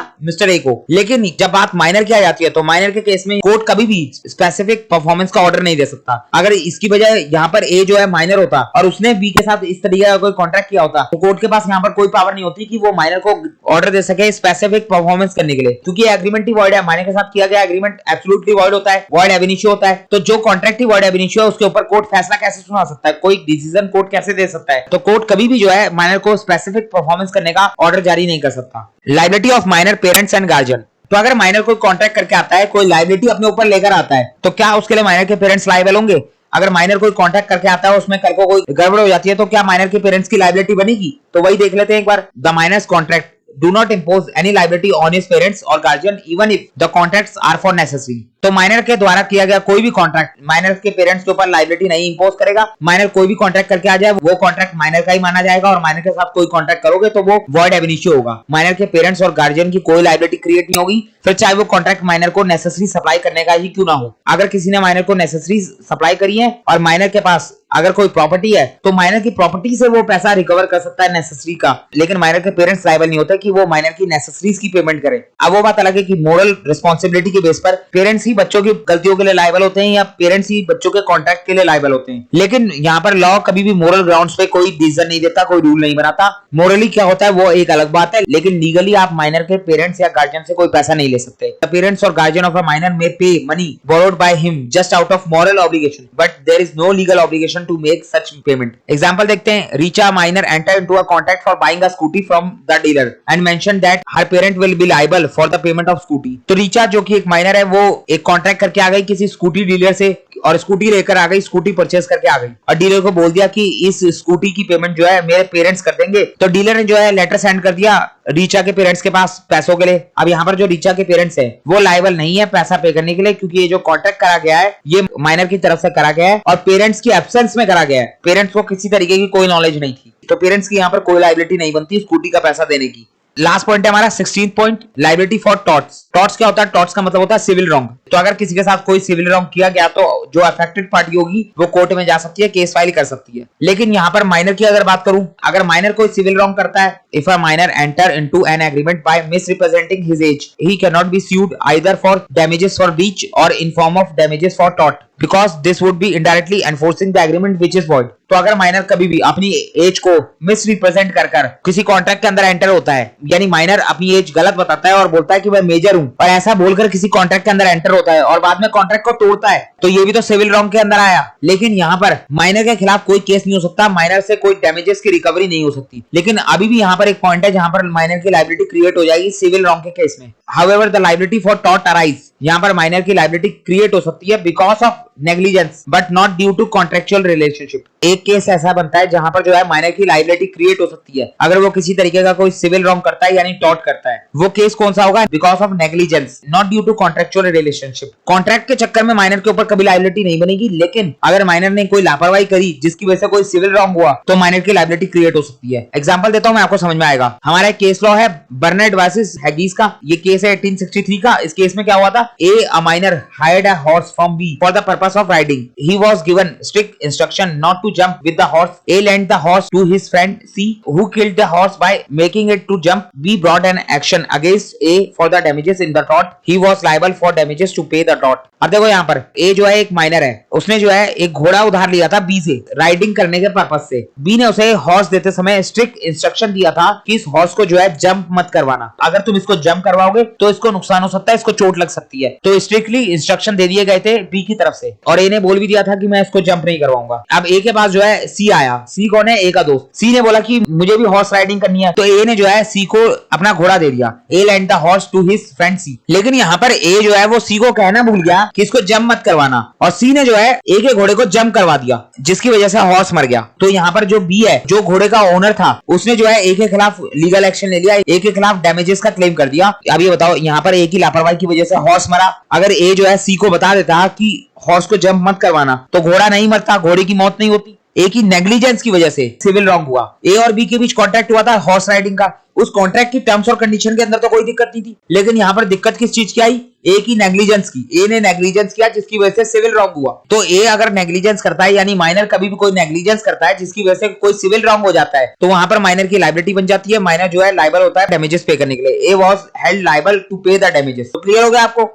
तो ये हमारे 16 पॉइंट कंप्लीट हो गए। हम पढ़ रहे थे यहाँ पर अपना इफेक्ट ऑफ माइनर एग्रीमेंट। अगर माइनर के साथ कोई एग्रीमेंट हो जाता है तो उसके क्या कॉन्सिक्वेंसेस होंगे, इफेक्ट ऑफ माइनर्स एग्रीमेंट। तो ये हमारा कंप्लीट हो गया। मैंने आपको एक टॉपिक स्टार्ट करने से पहले ही बता दिया था कि जहां पर माइनर का बेनिफिट होगा वहां पर जो है माइनर के साथ करा हुआ कॉन्ट्रैक्ट वैलिड हो जाएगा, एनफोर्सेबल हो जाएगा। लेकिन अगर जहां पर माइनर का लॉस होगा या माइनर का कोई बेनिफिट नहीं होगा, तो वहां पर अगर माइनर के साथ कोई एग्रीमेंट होता है तो वो वॉइड एब इनिशियो हो जाएगा। तो लॉ ने सीधे सीधे माइनर के बेनिफिट को ध्यान में रखते हुए ही रूल्स बनाए। नेक्स्ट और लास्ट टॉपिक है हमारा effect of contract by disqualified person. Disqualified person के साथ अगर कोई कॉन्ट्रैक्ट करा जाएगा तो उसके क्या इफेक्ट आएंगे, उसके क्या कॉन्सिक्वेंसेस होंगे। तो देख लेते हैं एक बार। Beside minor and person of unsound mind there are also other persons who are disqualified from contracting partially और wholly so that the contract by such persons are void. तो हमें पता है कि हमारे पास माइनर है और अनसाउंड माइंड है। ये दो लोग ऐसे हैं जिनके साथ आप कॉन्ट्रैक्ट करोगे तो आपका कॉन्ट्रैक्ट जो है वॉइड एब इनिशियो हो जाएगा। तीसरा हमारे पास एक और है इन दोनों के अलावा, जो कि हमारा पर्सन डिस्क्वालिफाइड फ्रॉम कॉन्ट्रैक्टिंग। कुछ ऐसे पर्सन की लिस्ट लॉ ने तैयार कर रखी है जिसको लॉ ने कॉन्ट्रैक्ट करने से डिस्क्वालिफाई कर रखा है। मतलब इन लोगों के साथ आप कॉन्ट्रैक्ट नहीं कर सकते। अगर आप इनके साथ कॉन्ट्रैक्ट करोगे तो आपका एग्रीमेंट वॉइड होगा। तो आपको ध्यान रखना है इन लोगों के साथ कॉन्ट्रैक्ट नहीं करना है। Incompetency to contract may arise from political status, corporate status and legal status.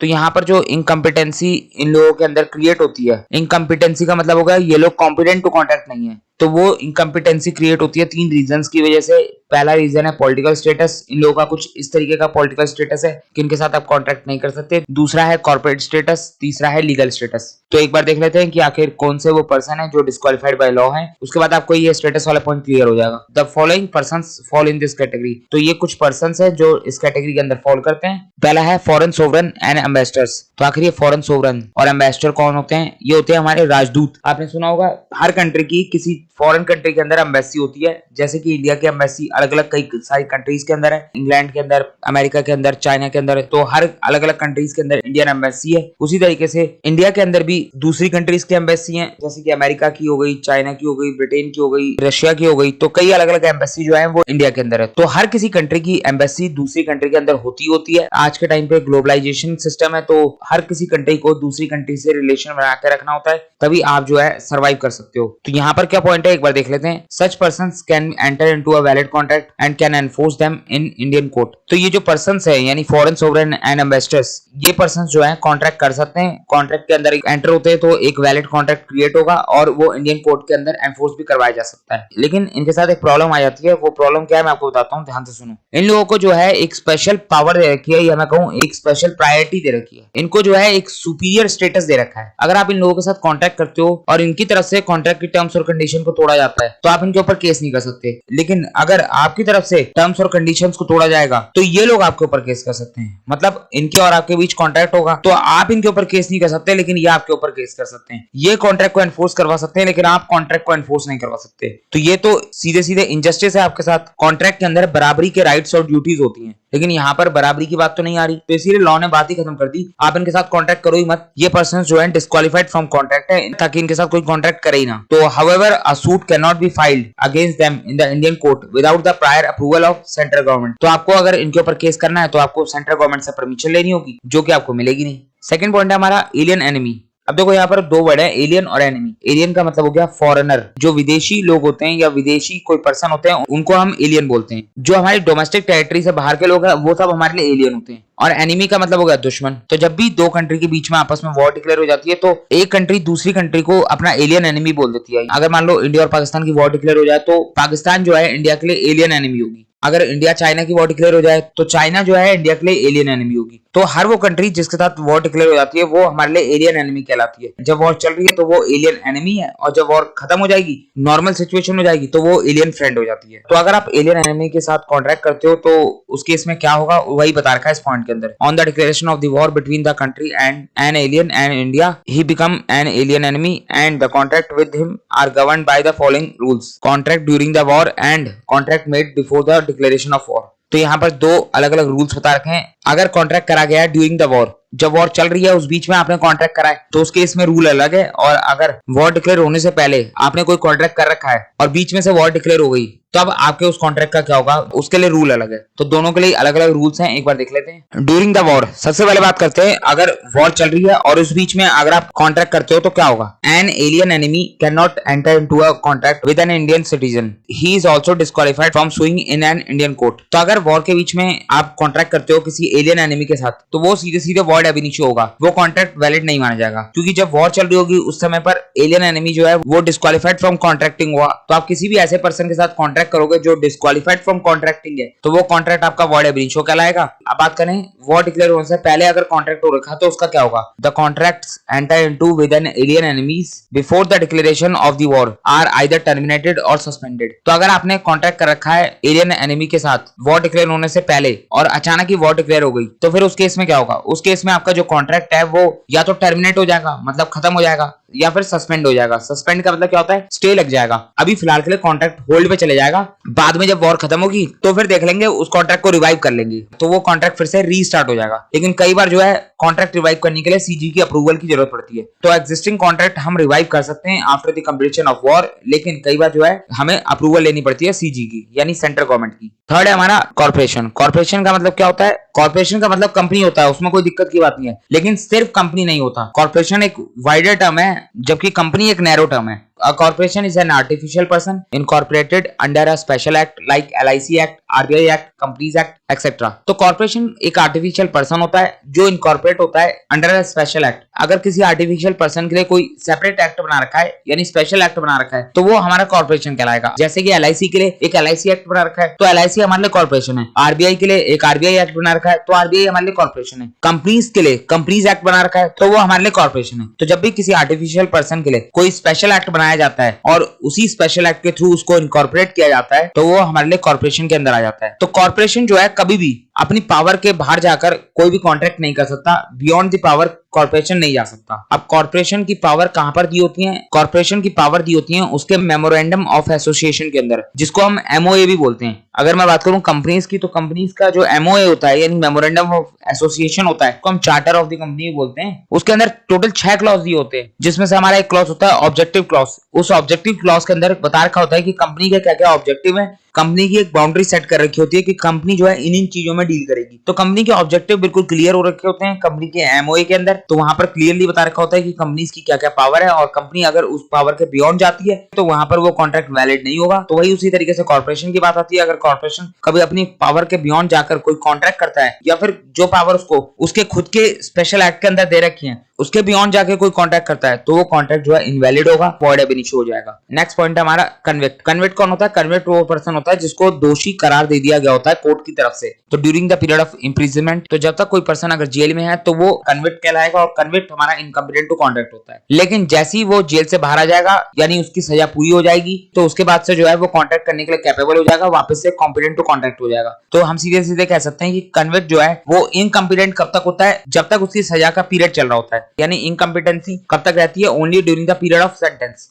Last है हमारा इंसॉल्वेंट। इंसॉल्वेंट पर्सन के साथ भी आप कॉन्ट्रैक्ट नहीं कर सकते, वो भी डिस्क्वालिफाइड फ्रॉम कॉन्ट्रैक्टिंग होता है। तो कभी भी इंसॉल्वेंट पर्सन जो है कॉन्ट्रैक्ट नहीं कर सकता रिलेटिंग टू हिज प्रॉपर्टी। अपनी प्रॉपर्टी के रिलेशन में वो कोई भी कॉन्ट्रैक्ट नहीं कर सकता, अपनी प्रॉपर्टी को वो सेल नहीं कर सकता क्योंकि अब वो इंसॉल्वेंट हो गया। अब कोर्ट की तरफ से ऑर्डर आएगा और अब कोर्ट ही जो है उस प्रॉपर्टी को सेल करवाएगा। However the disqualification of an insolvent is removed when the court passes an order of discharge. ये जो डिस्क्वालिफिकेशन है यानी जो इनकम्पिटेंसी है किसी इंसॉल्वेंट पर्सन के ऊपर कि वो कॉन्ट्रैक्ट नहीं कर सकता, वो रिमूव हो जाती है जैसे ही कोर्ट जो है डिस्चार्ज का ऑर्डर पास कर देता है। यानी एक बार उस पर्सन की सारी एसेट बिक गई, एसेट बिक के जितनी लायबिलिटी पे होनी थी पे हो गई, जितनी नहीं होनी थी वो खत्म हो गई, बात खत्म। उसको डिस्चार्ज कर दिया गया एसेट से भी और लायबिलिटी से भी। अब उसके पास कुछ नहीं है, अब वो फिर से अपनी जिंदगी को नई तरीके से स्टार्ट कर सकता है। अब उससे कोई दोबारा से पैसा नहीं मांग सकता। तो ये हो गए हमारे 5 पॉइंट हमारे डिस्क्वालिफाइड फ्रॉम कॉन्ट्रैक्टिंग के, और इसी के साथ हमारा एक चैप्टर कंप्लीट हो गया। तो अब हम स्टार्ट करेंगे अपनी नेक्स्ट क्लास के अंदर अपना नया चैप्टर फ्री कंसेंट। तो आपको ये क्लासेस कैसे लग रही हैं आप कमेंट सेक्शन में कमेंट करके हमें अपना फीडबैक जरूर देना। अगर आपको क्लास पसंद आती है तो आप वीडियो को लाइक जरूर करना, चैनल को सब्सक्राइब करना, और इसी तरीके से हम आगे क्लासेस को कंटिन्यू करते रहेंगे। तो आप इस चैनल पर बने रहना। डिस्क्रिप्शन बॉक्स में आपको टेलीग्राम ग्रुप का लिंक मिलेगा, उसको जाके ज्वाइन कर लेना। मिलते हैं अपनी एक नई वीडियो के साथ। Thank you for watching this video.